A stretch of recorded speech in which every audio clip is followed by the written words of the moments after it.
cacat, cedera, yang sakit, sudah mencapai kejayaan yang sangat tinggi, tapi kebutaan hati tidak banyak yang mampu dirawat. Oleh itu para jamaah, pada malam ini saya ingin menyampaikan sebuah rahasia kekuatan yang dititip, yang dipesan oleh Rasulullah sallallahu alaihi wasallam kepada kita ketika kita hadapi kegoncangan yang luar biasa. Rasul mengatakan dalam sebuah hadis, bacalah 10 ayat yang awal dari suratul Kahfi, 10 ayat yang terakhir dari suratul Kahfi. Ia adalah untuk merawat, untuk menjadi penangkal, untuk menjadi azimat, untuk tolak gangguan Dajjal. Di waktu hadis ini disampaikan oleh Rasul, Dajjal belum muncul, dan sampai hari ini belum muncul Dajjal. Cuma satu ketika ada seorang anak Yahudi yang Rasul kata itu Dajjal. Umar kata, aku mau bunuh dia. Tidak, kamu tidak akan berjaya, kata Rasulullah. Jadi rupanya yang Dajjal ini Yahudi. Yang Dajjal itu ialah Yahudi, dan Yahudi itu ada pada hari ini. Dan dia membuat angkara yang mahal luar biasa di muka bumi, hingga kita sendiri rasa tidak tenang. Angkara perbuatan Yahudi yang nampak dengan jelas ialah peperangan antara Arab dengan Israel di Palestina. Yang lain, kesan-kesan daripada perancangan jahat Yahudi, hiburan yang merata di muka bumi, minuman keras yang ditabur sebanyak-banyaknya, ubat-ubat terlarang, ganja, morfin, heroin, entah apa-apa, sejuta nama. Semua ini adalah untuk merosak manusia. Dan sekarang orang yang ada anak muda, anak gadis takut. Dia tinggal di rumah, anaknya pergi sekolah, dia takut, cemas, jantungnya tak aman, kelajuan jantungnya bertambah, karena takut kalau anaknya terlibat dalam perbuatan-perbuatan maksiat seperti yang sering kita dengar. Berapa banyak rumah tangga yang jadi hancur karena akibat daripada perkara-perkara yang terlarang ini. Dan ini semua kalau kita mau bukukan, kita mau tulis, kita mau cerita, kita mau rekam, Masya Allah, terlalu banyak kesedihan-kesedihan yang melanda umat Islam sendiri. Yang tak kena rasa tenang lah, tapi yang kena bagaimana? Dan itu melibat bangsa ini, melibatkan umat ini. Sedangkan Rasul sudah tahu ini akan terjadi hal ini, dan dia sudah beri ubatnya sejak dulu. Tapi berapa orang yang percaya? Masalahnya sekarang umat ini dengan Rasul pun dia tak percaya. Dia percaya kepada kekuatannya sendiri, dia pakai ro'yunya sendiri, akalnya sendiri untuk selesai segala problem. Tak terselesai-selesai juga. Jadi Rasul telah mengingatkan, bila Dajjal mengganggu, dia tak mungkin akan dapat mengganggu kalau kita selalu membaca surah Al-Kahfi. Jadi jangan hanya kita baca awal yang 10, akhir yang 10. Rasul sebut awal yang 10, akhir yang 10 supaya kita mau baca semua. Tapi ada juga yang bahlul. Rasul kata 10 awal, 10 akhir, cukup yang 10. Dia ambil 10 yang awal, 10 yang akhir. Rasul itu bukanlah bercakap dengan orang bodoh, dia bercakap dengan sahabatnya yang semua otaknya di atas manusia rata-rata, atas manusia cerdas-cerdas. Jadi kalau disebut kepala ayat, disebut ujung ayat, artinya kamu bacalah semua di tengah tu. Tapi ada juga yang bahlul, maklumlah umat Islam akhir zaman.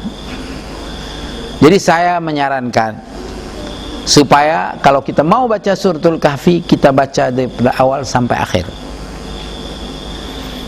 Jamaah yang dirahmati Allah Subhanahu wa taala, saya ingin mencerita lebih dulu pengalaman-pengalaman beberapa orang manusia yang menghadapi kegoncangan yang luar biasa, tapi terawat dengan surah ini.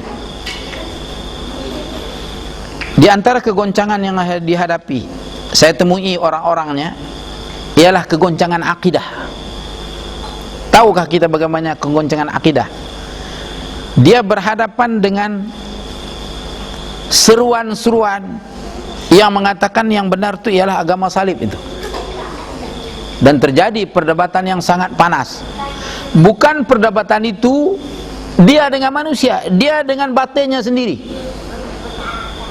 Ada bisikan yang dalam hatinya menghujah akal dia sendiri, mengatakan agama salib itu benar.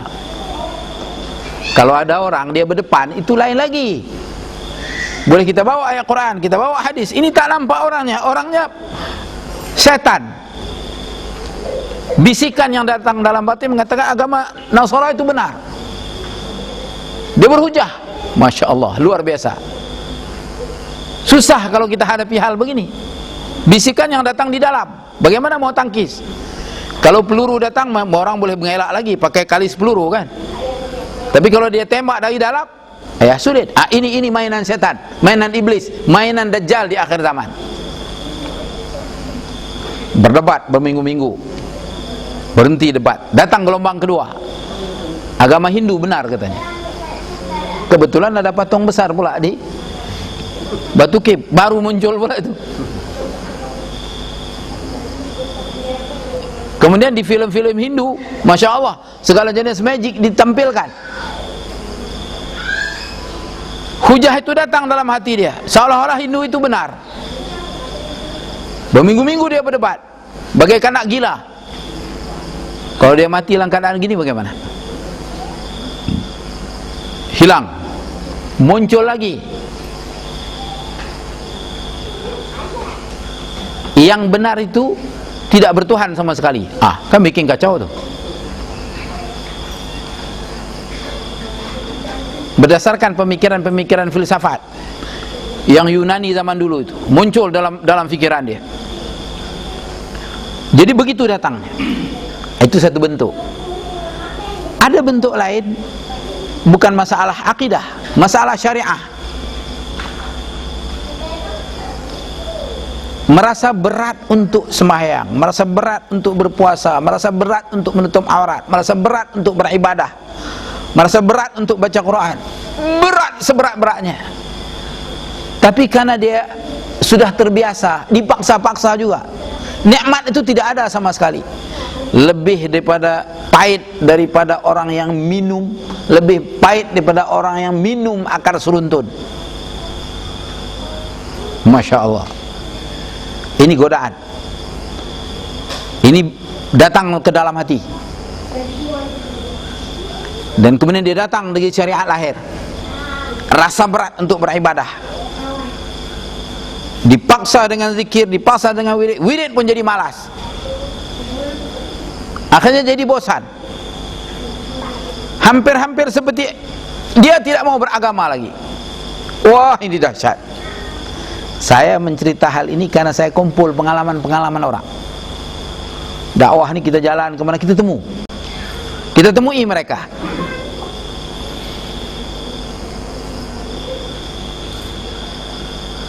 Ada lagi godaan yang lain, datang dari pihak istri. Hari-hari istri minta cerai. Rumah sudah dibagi, motoka sudah dibagi, duit poket sudah dibagi. Nak berhibur ke Europe, kemana-mana sudah diberi, Mekah aja jarang pergi. Tapi setiap hari bercakap mesti minta cerai. Bagaimana ini? Ini iblis apa ini yang jadi begini?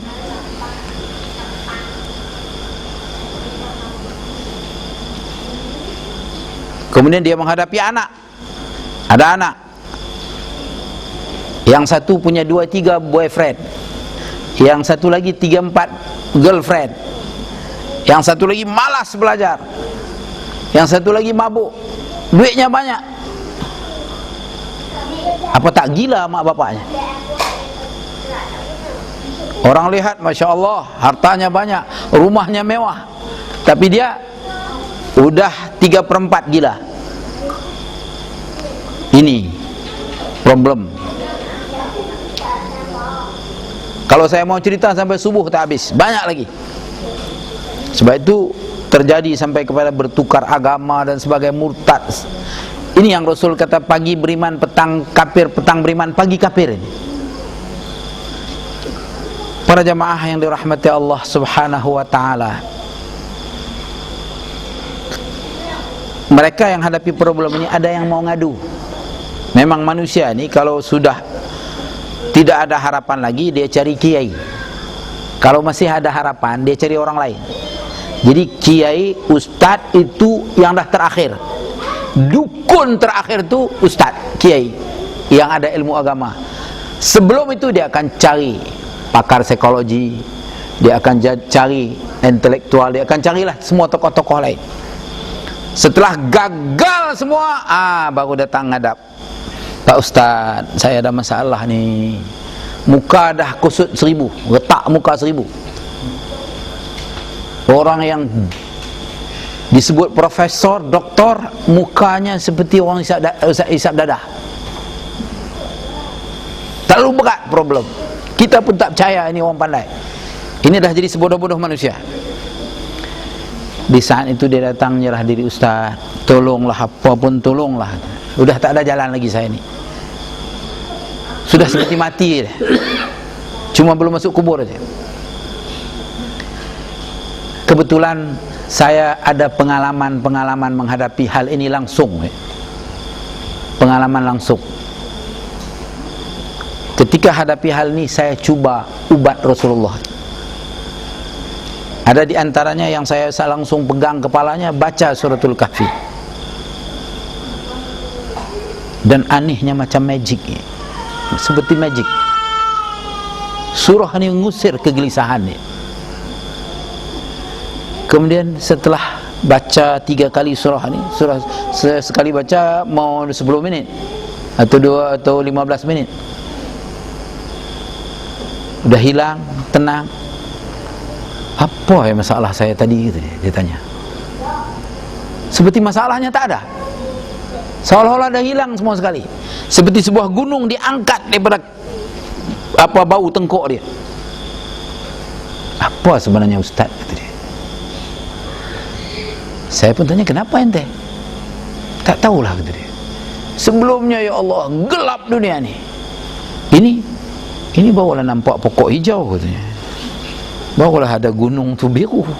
Barulah rasa udara bertiup. Kalau tidak, ya Allah, apa pun dah tak rasa lagi. Masalah aja. Ajaib ini. Ini surah Al-Kahfi, surah yang sangat ajaib. Jadi malam ni saya ni kempen suratul Kahfi ni.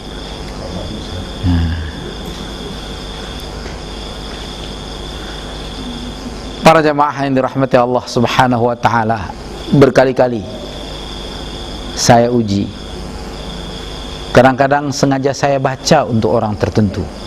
Bila saya dapat tahu dia ada problem dan sebagainya, saya duduk sendiri, saya baca. Kemudian ada orang beritahu, dah selesai masalahnya. Rupanya bacaan itu menjadi energi kepada orang yang kita betul, yang masih hidup, tak tahulah yang mati kan. Ini yang hidup. Saya bertanya kepada satu ulama, dia kata untuk yang mati aja kita baca ni, untuk yang hidup tidak. Tapi saya fikir yang hidup yang lebih perlu ni. Cuma nak baca dekat telinga dia tak mau dengar Quran, kita baca dari jauh aja lah. Moga-moga sampai juga melalui angin. Hai angin, bawalah suaraku sampai ke sana. Dulu biasanya orang cinta kan, mengharap angin bawa suaranya. Oleh kerana kita cinta kepada umat Nabi Muhammad, kita mintalah angin sampaikan suara suratul Kahfi ini kepada makhluk-makhluk yang punya problem. Anehnya, problem-problem mereka itu terselesaikan. Ada aja jalan keluarnya. Jadi para jamaah yang dirahmati Allah Subhanahu wa taala, apa sebenarnya rahsia dalam surah ini? Surah ini turun di Mekah, Makkiyah, bukan turun di Madinah. Dan dalam suratul Kahfi tidak ada ayat hukum, hanya cerita-cerita. dan dia diturunkan di saat tekanan yang sangat luar biasa kepada Nabi Muhammad.